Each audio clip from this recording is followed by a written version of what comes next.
Hello, everybody, and welcome to the third in this series, A Night in the John Oxley Library. Excuse me for coughing. My name's Kate Evans. I'm from ABC Radio National's Books and Arts programs. And tonight's event is called From Dancing to Dressmaking, Brisbane's Greek and Italian Heritage. But it could be called many things. We could call it From Community to Community, because it's partly the story of complicated connections transferred from one side of the world to the other. Or we could call it the story of taste, because fashion and style, as well as food, coffee and meeting places, are a big part of the story.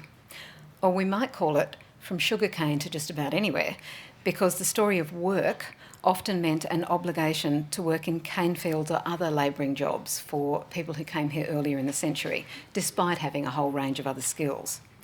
But more and more, I've discovered, it's also the story of small business in Queensland. But one of the challenges, I think, for an event like this is that we're talking about the material and documentary traces in the archive.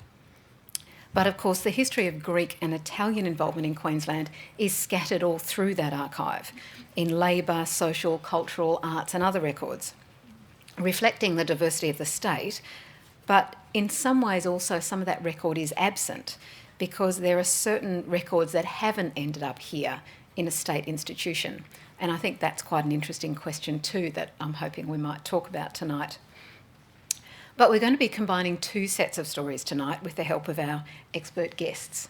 And those guests are Michael Anastas, Vice President of the Greek Orthodox community of St George in Brisbane. Hi, Michael. Hi. And Dr. Tiziana Ferrero-Regis, Senior Lecturer in Fashion at QUT. Hi. And although you both have very specific things that you're bringing to the discussion tonight, I wonder if we might start Queensland-wide and sort of very big picture. Michael, if we go vice-regal for a moment, as Yes. Of course we would, I know that the wife of Queensland's first governor in the 1950s was born in Greece, which is a reminder that we're talking about migration to a colony and migration that didn't just begin post-World War II. That's an important point to make, really, isn't it? Yeah, and I think that that really stems from this idea that a lot of people, when they think about migrants from Europe and particularly Greece and Italy, they think about people who came out to work on the land, people who came out to be involved in primary industry, and people who were leaving sort of, oppression lives in their homeland. But there was actually quite a lot of relationships that ended up being more important in Greece in terms of the romanticism and there were other reasons why people left. And Diamantina Roma, Lady Diamantina Bowen, was one of those examples where it was actually her husband and the fact that she was connected by family to a transition in life. And there are a number of those examples around Europe. Diamantina Bowen, as you know, once moved out here, had a very large impact on the society within both southeast Queensland and broader Queensland, but really about being, number one, a woman of such calibre and great capability, and two, having that influence that she could give her philanthropic sort of services and the capability to actually promote, that public service mentality and be able to help others. And there's so many different, legacies to her name, including, the suburb of Ithaca, the town of Roma, Roma Street, and others. So, yeah. But I think it's still fair to say that there wasn't a whole lot of Greek migration in that period. I mean, that's the late 50s. But by the 1890s, I gather, in Brisbane, there were oyster bars and cafes that were springing up. And by the 1910s, there were 26 Greek cafes in Brisbane. Yeah, that's right. I think everyone gave up on the gold rush in the southern states and ended up moving here. But there was a lot of, feeling at the end of the 1800s in Greece that they could escape sort of the oppression that they were suffering to gold on the streets in Australia. And once here, it was sort of a little different and found themselves having to be involved in, primary industry and the like, and get involved into the culture of the societies. And one of those examples was actually to bring skill sets that they had. And one of those was actually, the hospitality and the the cafe, the cafe business society, and they were able to actually create social hubs within each of the towns for that. And so that developed quite quickly. And yes, by sort of 1910, Brisbane did have a significant community whereby there was both a church, presence in terms of a religious presence of a community, and then later on, a community itself around the church in central Brisbane. But one thing I might mention before moving on is that it's quite different to the southern states, and I was talking to Kate about this earlier, but a lot of the migration in Queensland ended up in regional Queensland, whereas in the southern states they were immediately attracted to the town centres. But in Queensland they immediately were attracted to the regional areas, and they found that that's where obviously a lot of work on the land, but also they were able to create social hubs using that sort of cafe set and society set, and they really assimilated in that way. And this is the third in this series of John Oxley Up Late discussions. And one of the things that's coming through again and again is the way in which, if you look at the history of Queensland, you keep on seeing a conflict between the state interests of Queensland and the Commonwealth government. And so Queensland had made a big effort in the late 19th century to attract labour, and so was actually fairly pro-migration, and had some fairly significant conflicts with the Commonwealth government around federation and as they were changing the laws and the immigration restriction bill and so on. But of course this is an international story too, and in the 1920s the Americans stopped migration from southern Europe, so they put a stop on Italian migration, for example. And yet, Tiziana, when you look at the story of Italian migration, that period between the wars is quite a vibrant, important time, isn't it? Yes, absolutely. Let's remember that in Italy in the 1920s and 30s there was fascism. And so a lot of Italians who were opposed to the regime were migrating in order to escape repression. And so, especially in the 1920s and 1930s, a lot of political, I can call it a political migration, happened from Italy to Australia. And a lot of those people who were socialist, communist, anarchist settled in Melbourne, Sydney, but also North Queensland. And obviously, as everywhere, there were people already in North Queensland with different political ideologies, and so there were clashes. So it's a period that is also marked by these political clashes in North Queensland, and especially when the Italian consul from Brisbane, who was obviously a government representative and therefore was representing Mussolini and fascism in Australia, travelled to the communities in North Queensland. There were incredible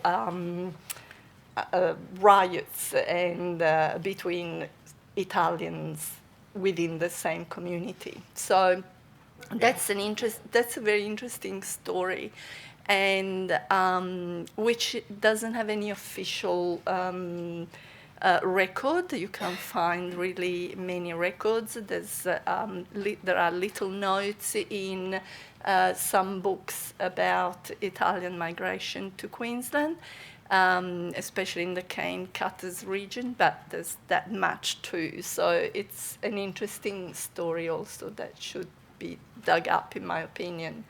Well, because one of the things that we often talk about here is trying to get people to explore that history in a slightly more lateral way, and in terms of the sort of traditional Anglo working history, I guess, of Queensland, we've long known it's a site of political radicalism, and so extending that and seeing where the clashes were, I think would be very interesting. Because I was telling these guys just before we started, I was reading something called the Ferry Report, which is a 1920s Royal Commission into aliens in Queensland.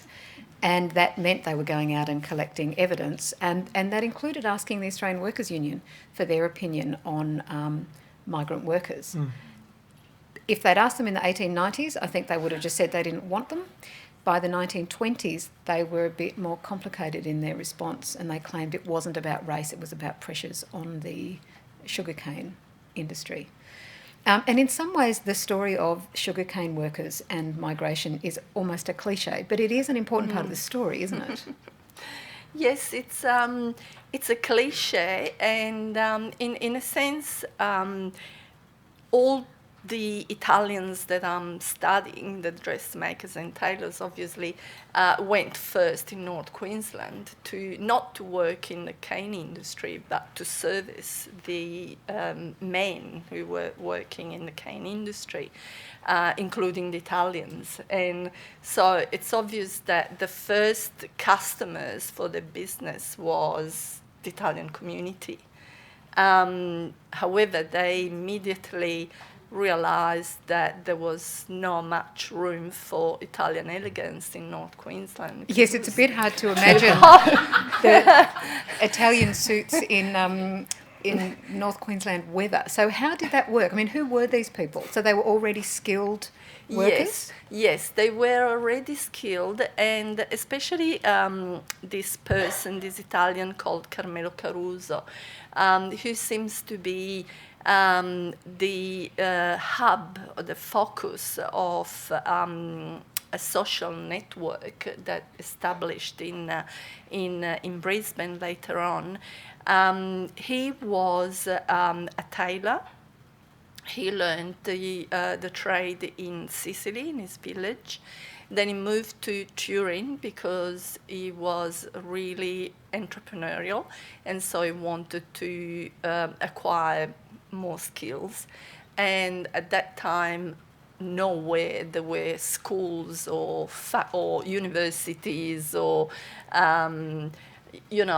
official institutions which would teach dressmaking or fashion. So one would go to private schools of tailoring where you would learn specific skills like cutting. Cutting was very important, being able to cut, and or pattern making and so on. So he went to specialise in Turin, and then migrated very young to Australia by himself, leaving behind his parents, and settled in Ayr. I think you say Ayr, which is about 1,500 kilometres from Brisbane. And that is where he started as an apprentice in another tailor shop until he finally was able to open his own shop with his name outside the shop.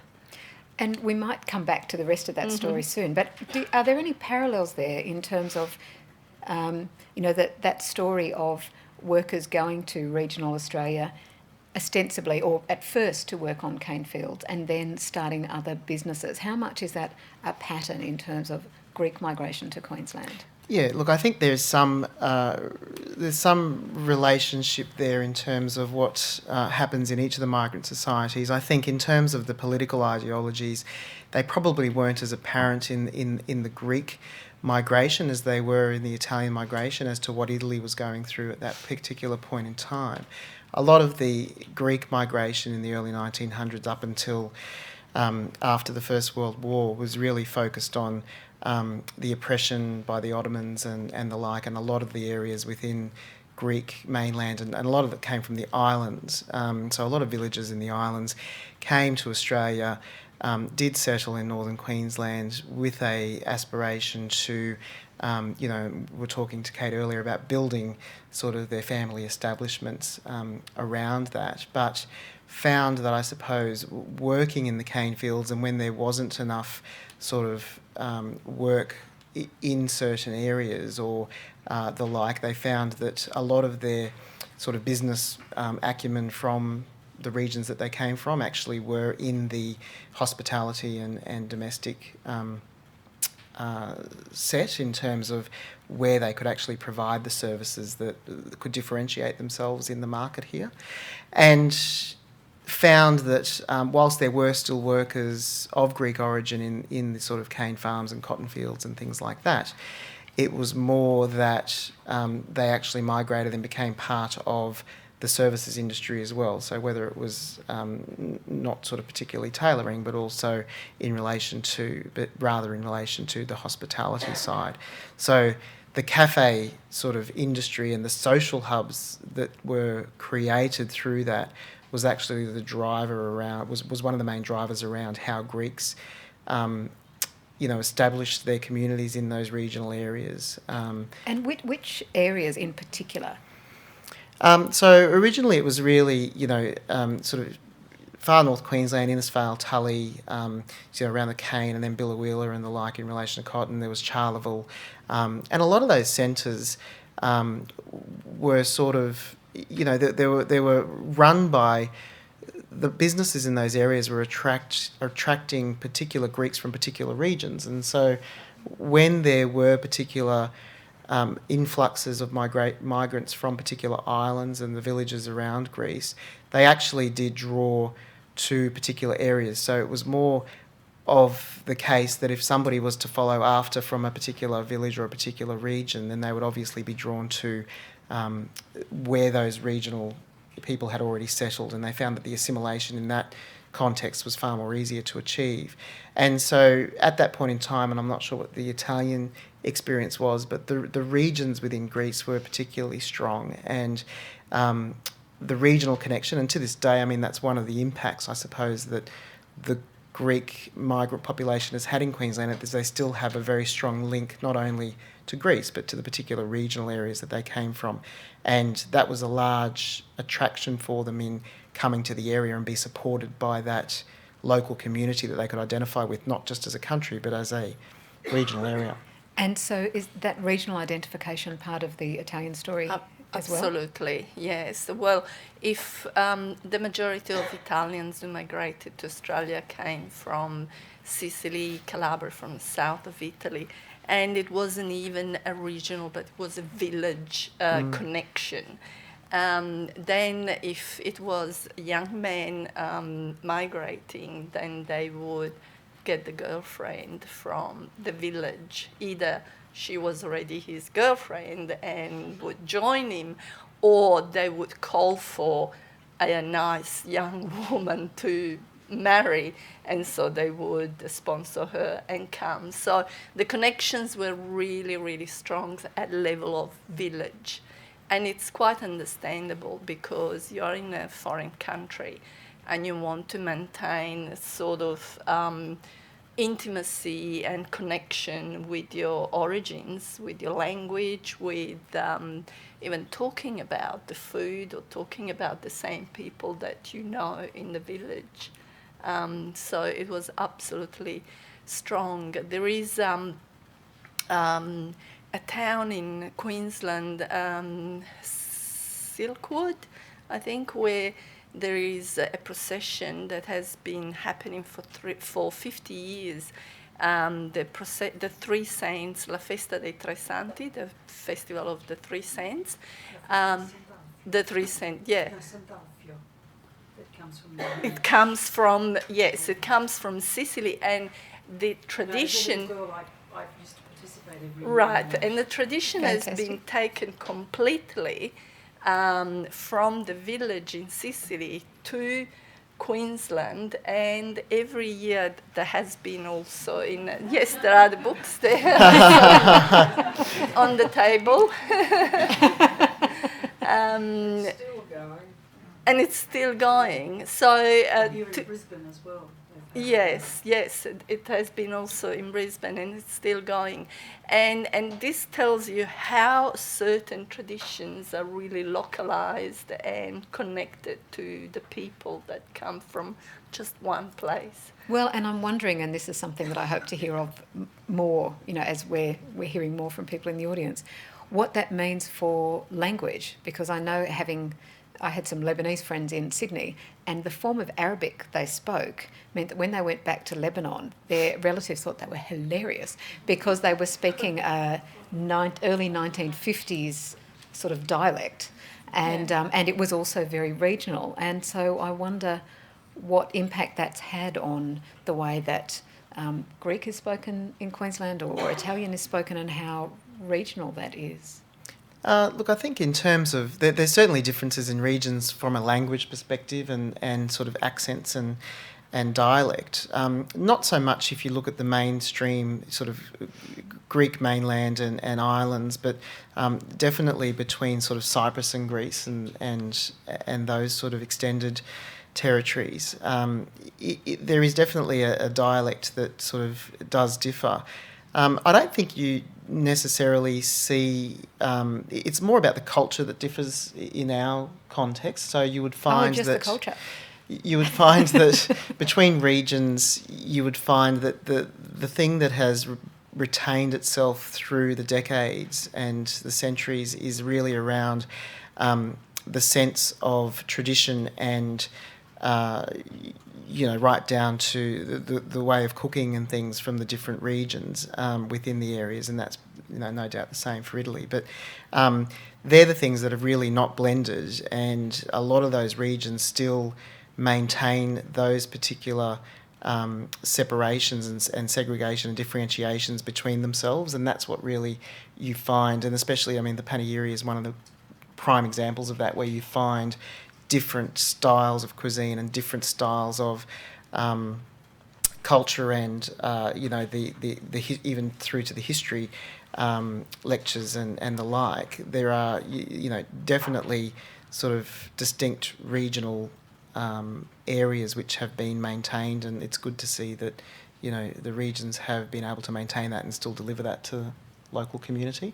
But is that, given the example of the festival in Silkwood, is it fair to describe the Paniyiri Festival again as a regional, religious or saint-based festival? What are the origins of that as an event? Because that's happening this weekend in Brisbane, but it's been going on since how long? So the history of the Paniyiri, it started in, there was a sort of one-day exposition in 1976 when the Greek club, as we now know it, opened as the Greek Community Centre. And it was really a way to showcase Greek culture through the new community centre. Paniyiri itself means festival, and it's a sort of celebration of a feast day, so the religious connection is significant and paramount. In Greece, for instance, each of the villages would have their own Paniyiri depending on the saint of significance to that particular village, and they would have a Paniyiri every weekend, in Greece somewhere. And the significance for Australia, for our community here in the Paniyiri, was really around having something, the church as a backbone to the community of St George and all the community parishes in Australia. Our Church of St George, St Day, St George, being around April, because it falls within Easter, it's often pushed back to after that in sort of early May, and that's where we really derived, I suppose, the time of the year, and then worked out what the weather was like around that time, and sort of worked out that was May was sort of a great day to have it. It also coincides with another major feast day in Greece from a particular area, Kastellorizo, which is a Dodecanese sort of island in the region south east of Greece under Turkey. Very small island, very large Australian population, and sort of the prominent the saints from those islands, St Helen and St Constantine, are celebrated at the time of Paniyiri as well. So there is the religious connotation. Going back to when it started, 76 was a one-day expo. 77, there were sort of organisations to have a annual exposition, and 78 was the start of the annual festival when they actually moved it to the club and to the park and utilising the Greek Community Centre as it then was.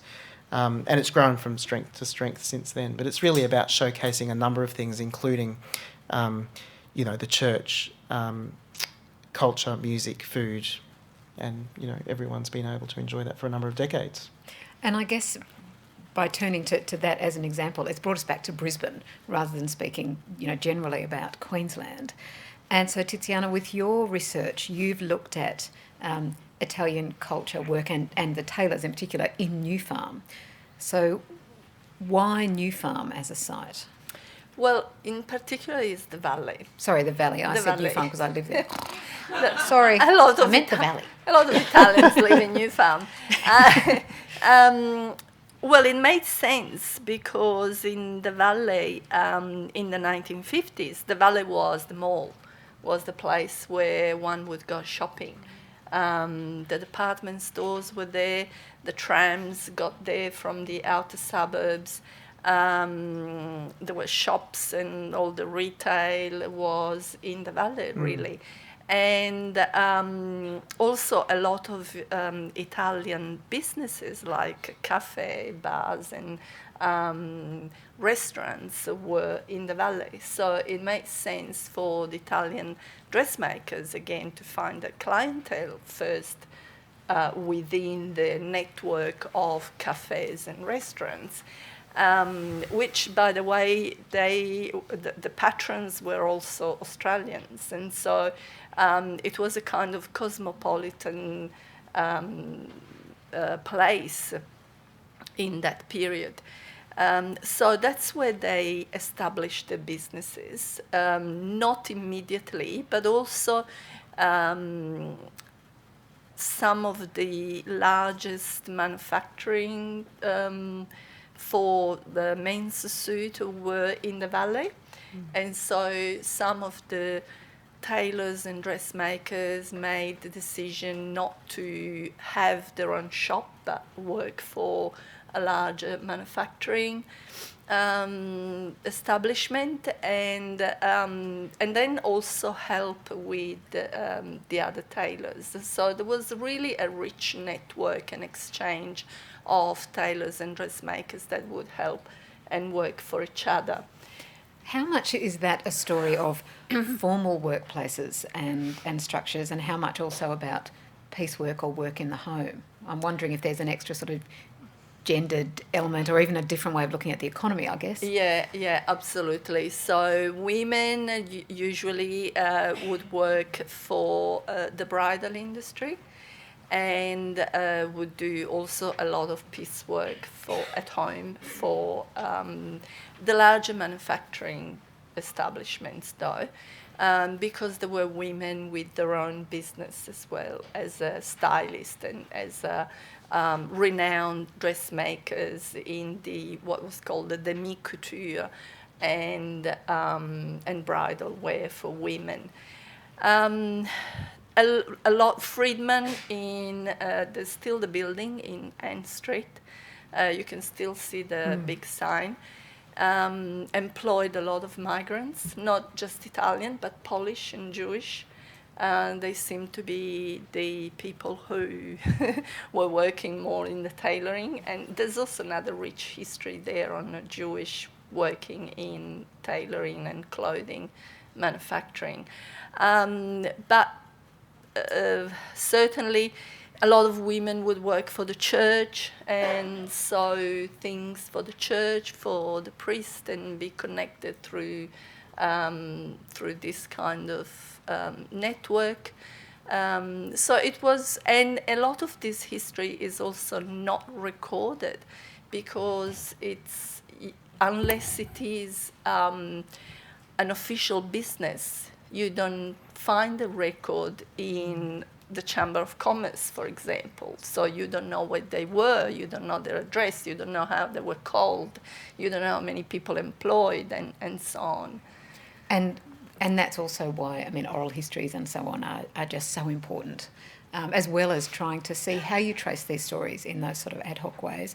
But just back to the story of particular suburbs and their identity, why then West End? And is it West End, or are there other places, if we're thinking of Greeks in Brisbane, that we should be talking about? Yeah. Well, the Valley was taken, so that was and that was definitely obviously that was the CBD. And there are a number of Greek businesses, and the market, the fruit markets were located there, and Greeks and Italians had a lot of mutual business interests around that time. It sort of stems back to the church again, and this just places, I suppose, the significance of the church in the lives of the people that were actually migrating at the time and the community that could create. So which time in particular? So is this a surge post-war? This is around between 1910 and 1930. Right. And so from around 1918 to 1920, There was the sort of cohesive network of a Greek community in central Brisbane, and there was this sort of framework for establishing a church-based community somewhere. They had premises in Charlotte Street first, and that was, and there was a number of sort of clergy that were associated with that, and then there were a number of, Greek businessmen and others who were involved in creating sort of a leadership sort of committee in taking that forward. It was about, and they used to run sort of services and functions and things out of an Anglican church hall in Charlotte Street, and then that was subsequently changed to actually finding their own site, and that site was the Edmonstone Street site that we now know houses the church and the Greek club there, and extended along around to other parts in West End. And so once around sort of 1929, there was the church established in the city. There was other pockets of land that were being purchased around the South Brisbane area, and that sort of a lot of the hubs that were created through the church being centrally located. That's basically where it sort of established itself, and people wanted to be around that community hub, and so that's where they got the sense of belonging. And that's where they got the support that they needed. And that sort of continues today with the services that we provide not only to the Greeks but also to the wider community. One of the things that I find interesting in this whole discussion is in a way being careful about the terms that we use, because referring to people as Greek or Italian doesn't necessarily reflect a very complex system in Europe. And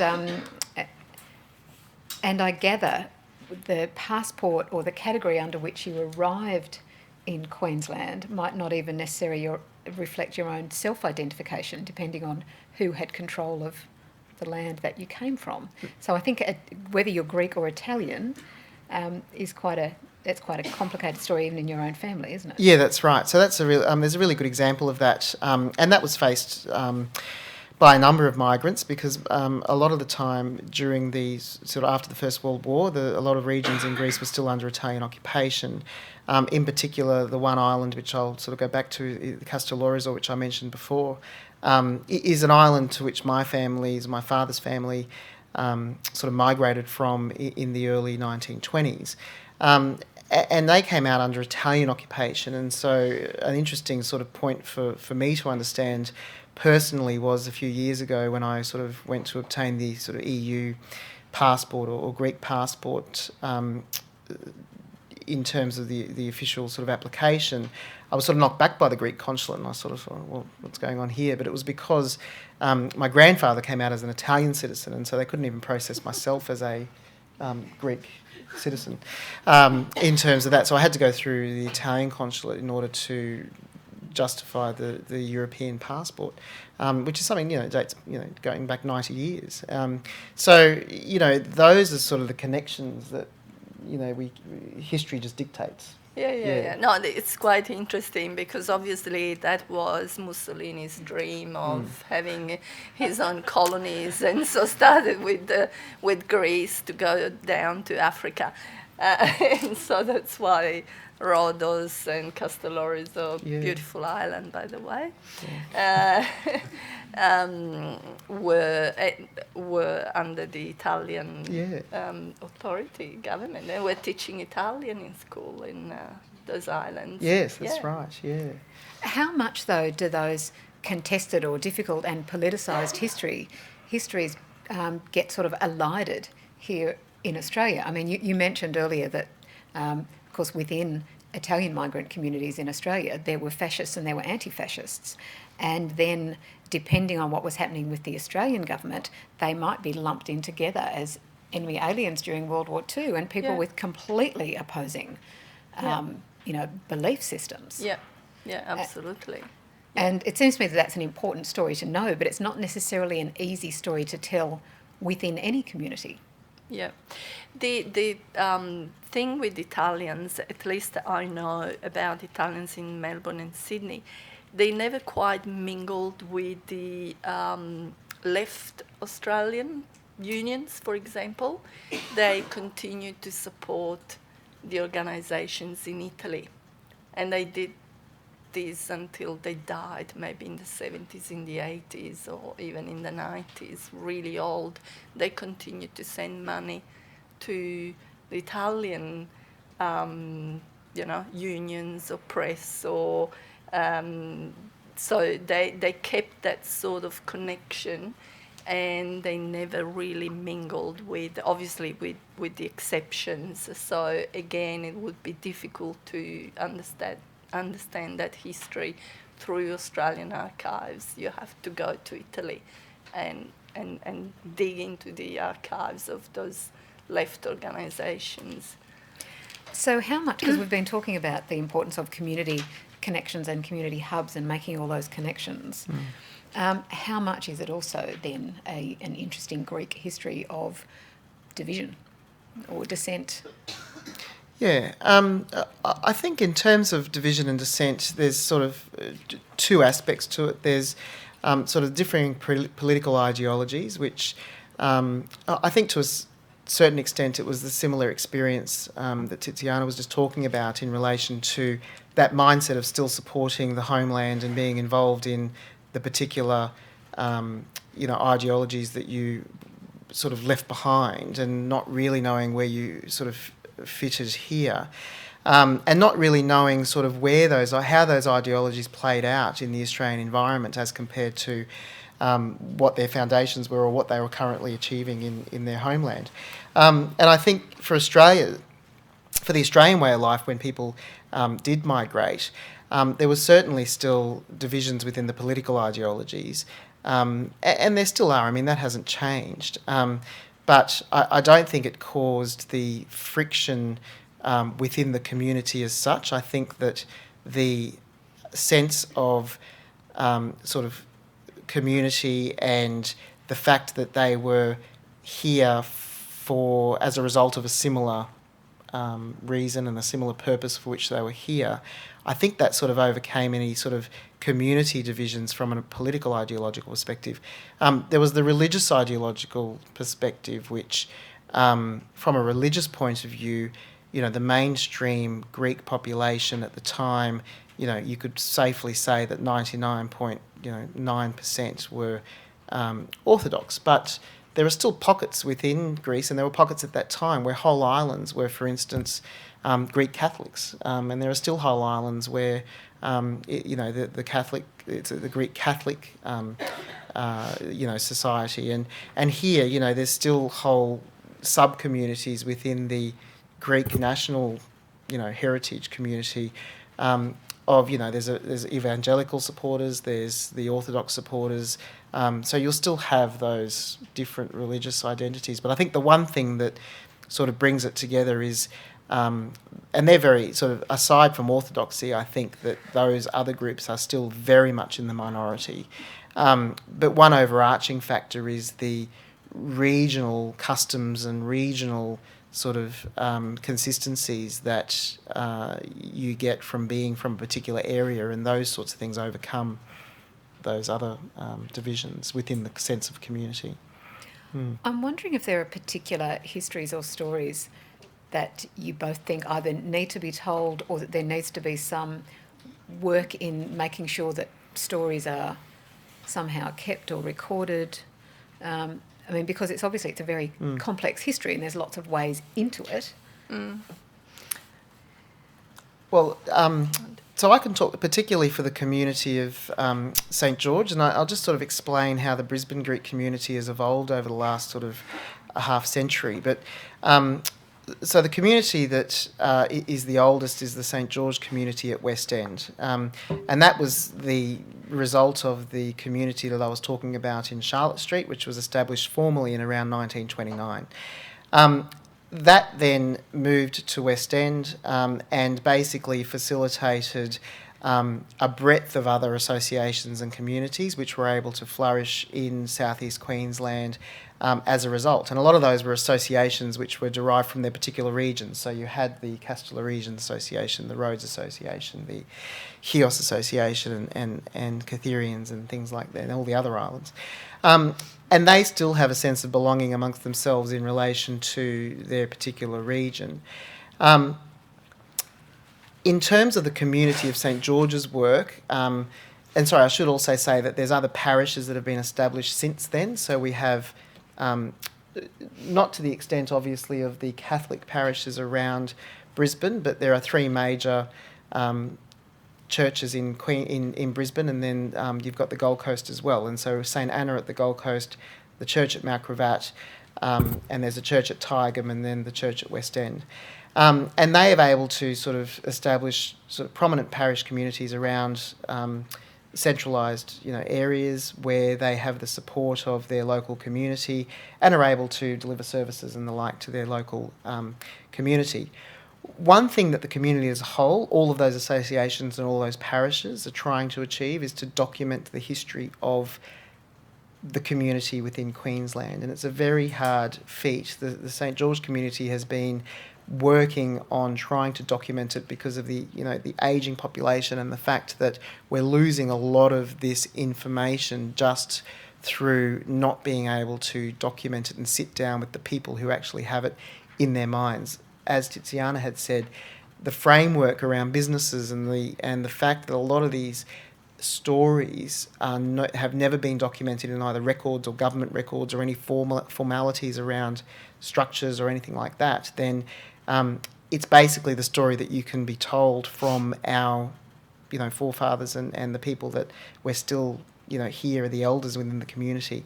So that not only needs people on the ground and manpower, it needs financial assistance to make sure that we've got someone committed to be able to actually document that history.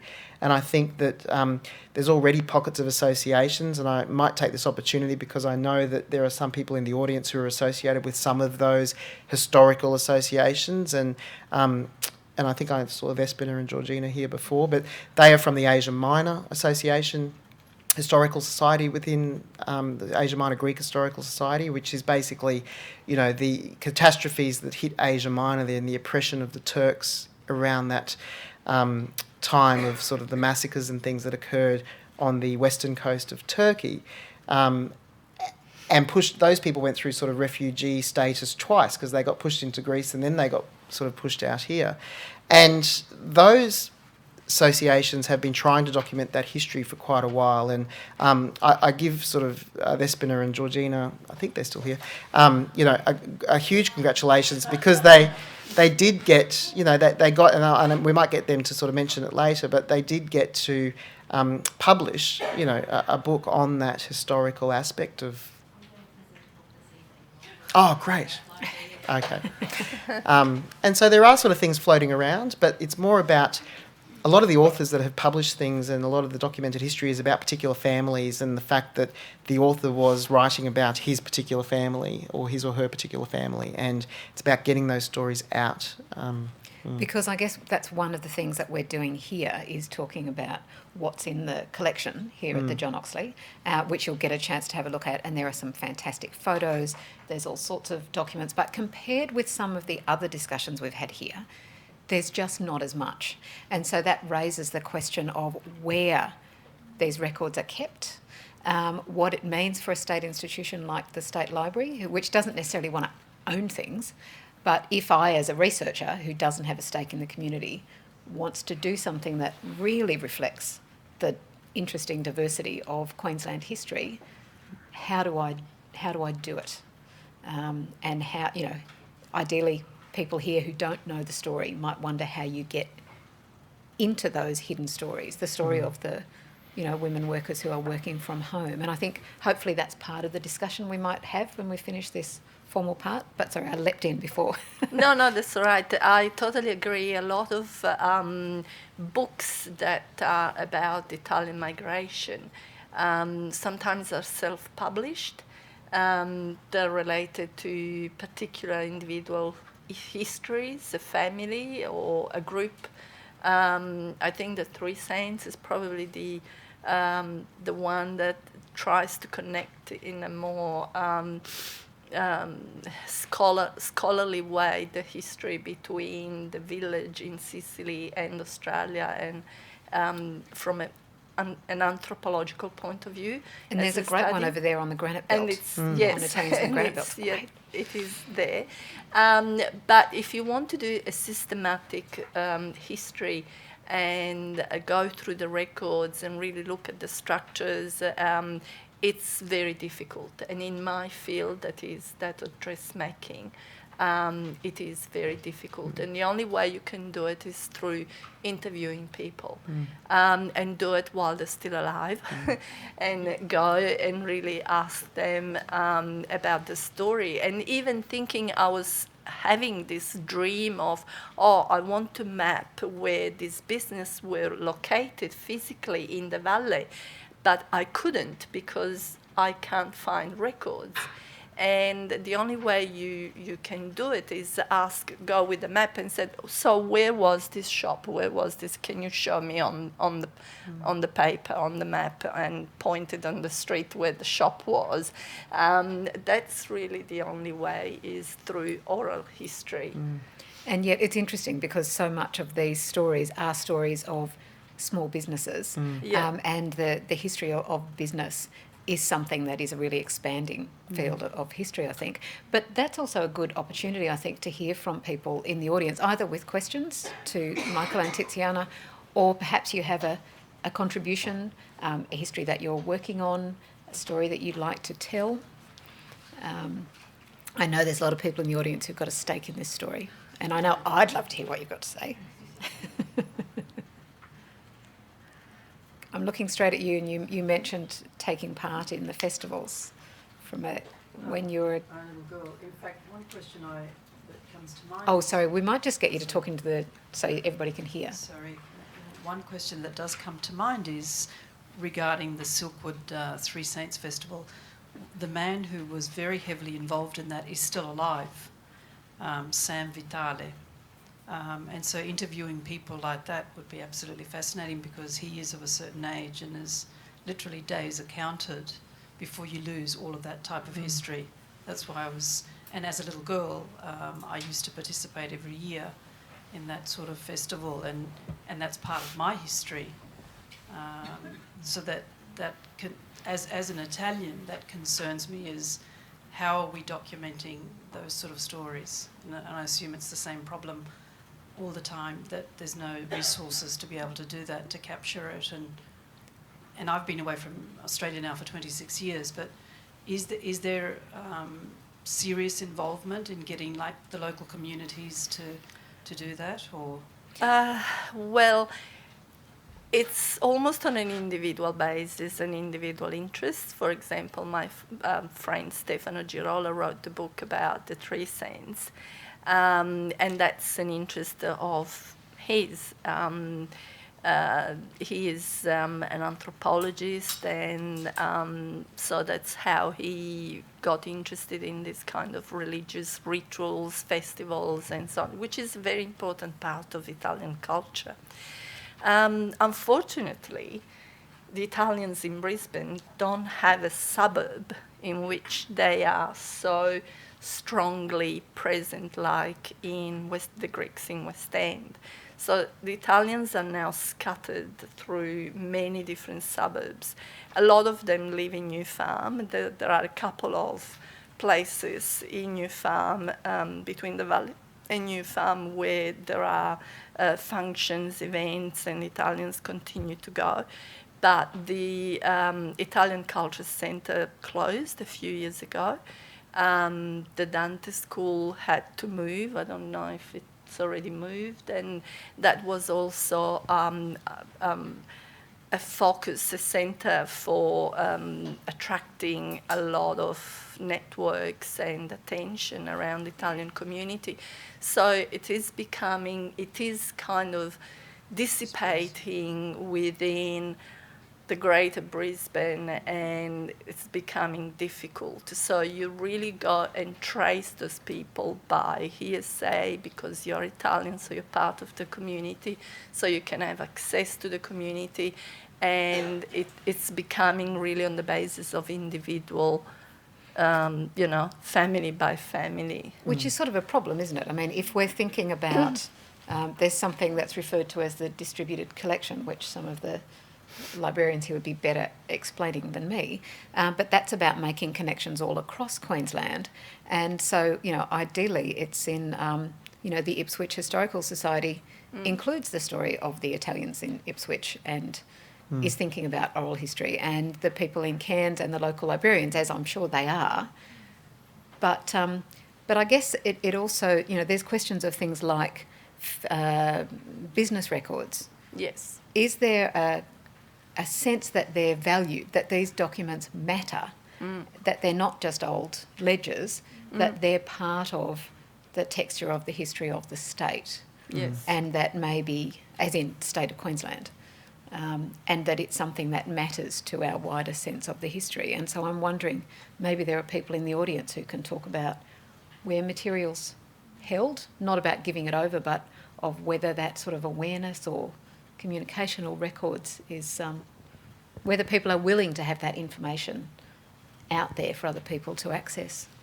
Or what it means to people of non-ethnic backgrounds, non-Greek and non-Italian backgrounds, to have access to that information within the state functionalities like the State Library. Or, what does it mean to, what's the value of that? I think part of the question was, what's the value of that information to, I know what the value is to our communities, but how does that enrich sort of the society from a non-Greek and non-Italian background? And maybe what's stopping things being made accessible?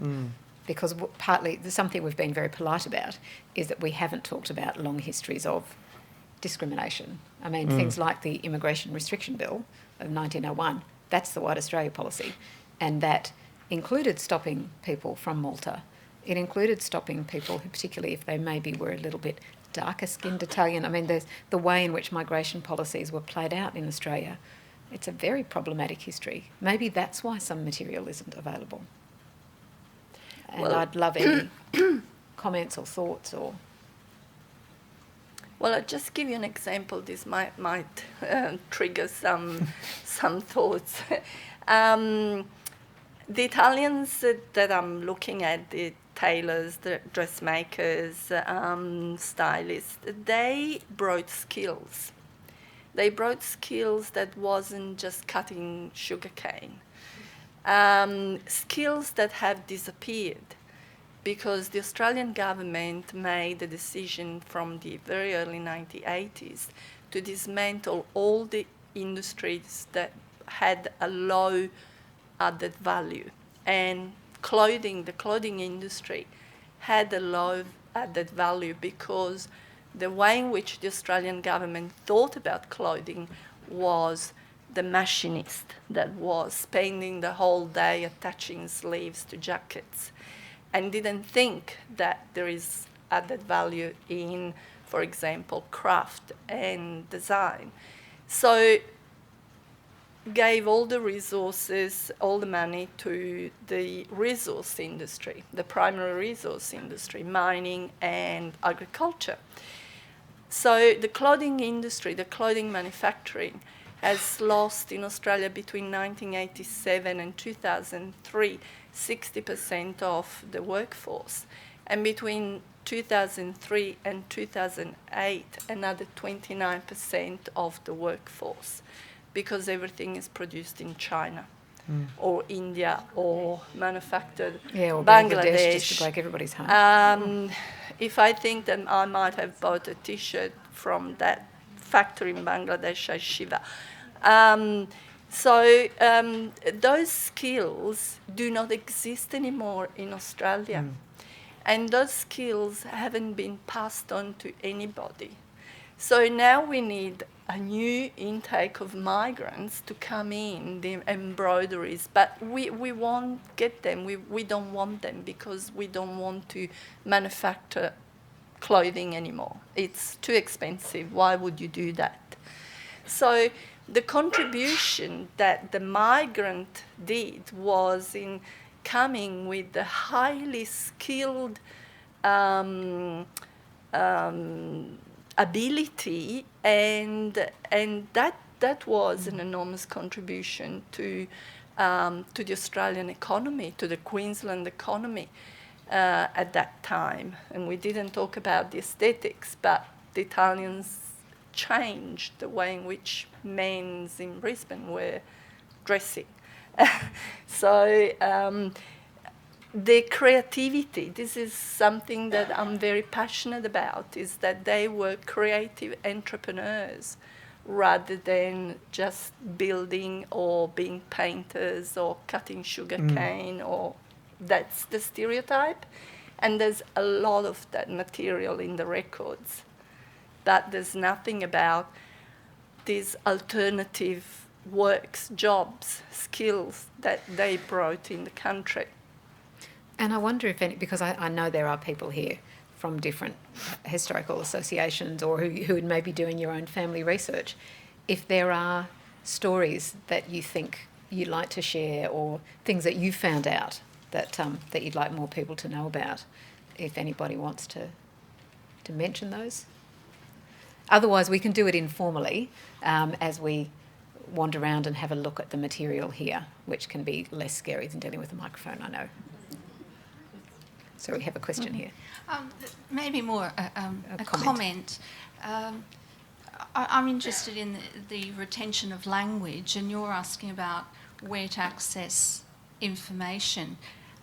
There is a whole wealth of secondary data in the locally written Italian newspapers, and it was only in very recent years that we've actually achieved a history of the Italians in Brisbane.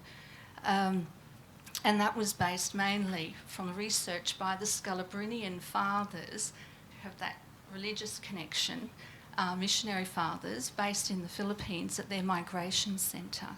And a local priest commissioned this work, and so he accessed the religious archives of the Archdiocese and all the Italian newspapers, that some of which are still published today. So we're looking at, I think with migration, what we haven't talked about is everything that occurred within that language. So we're not looking at migration as in today, where people come in with a certain amount of English, or they go straight into English classes, and therefore then they move through the community and know how to share their experience.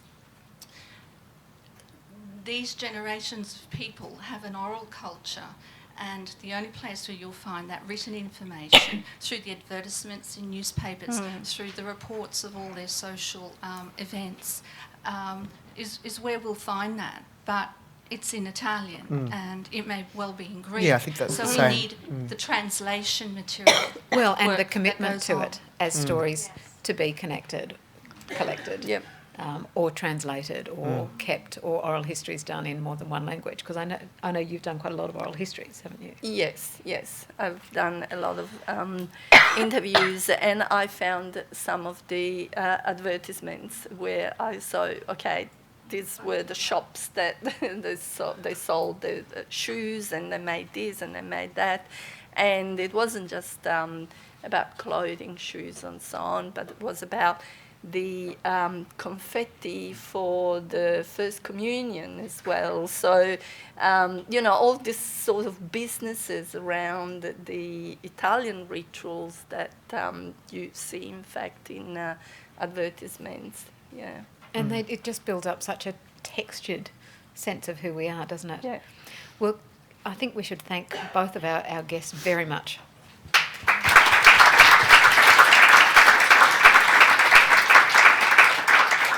And there is a range of material here, and there is also a resource guide that's been put together to give you a sense of what you'll find here. And I know that online, if you're wanting to search migration and other records, there's some very good online resource lists and so on, search guides for the State Archives and the National Archives, if you're interested too. But why don't we have a wander? And I'm sure that all the fantastic stories that you wouldn't say on mic are going to come out in the next half hour. Thank you.